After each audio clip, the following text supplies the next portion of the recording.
కన్నడ ముద్దుగుమ్మ రష్మిక మందన్న చిన్న చేపని వదిలేసి పెద్ద చేపని పట్టేస్తోంది. చేతిలో ఉన్న చిన్న ఆఫర్స్ ని కాదంటూ తప్పు చేస్తోందని మొన్నటి వరకు అన్నారు.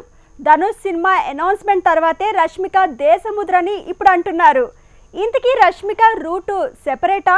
టెకెలు Rashmika Mandanna only pan India సినిమాలకే సయ్యంటోందా? వేసే ప్రతి అడుగు ఆచితూచి వేస్తోందా?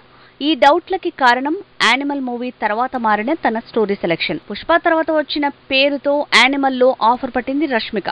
ఇక ఇప్పుడు కోల్వెట్ స్టార్ ధనుష్ తో పాన్ ఇండియా లెవెల్లో 3 భాషల్లో శేఖర్ కమల తీయబోతున్న సినిమాలో ఆఫర్ పట్టింది.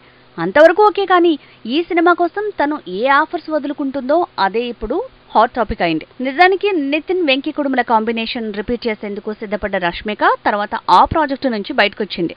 కారణం ధనుష్ పాన్ ఇండియా ప్రాజెక్ట్ కి డేట్లు అడ్జస్ట్ కావని ప్రచారం జరిగింది.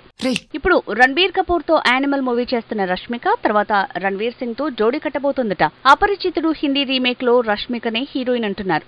అలా తన ప్రయారిటీస్ మారటంతో మీడియం రేంజ్ హీరోలతో జోడీ కట్టేందుకు నో చెప్తోంది ఈ కన్నడ ముద్దుగుమ్మ. బాలీవుడ్ ఆఫర్స్ వచ్చినప్పటి నుంచి రష్మిక లెక్కలు మారాయి.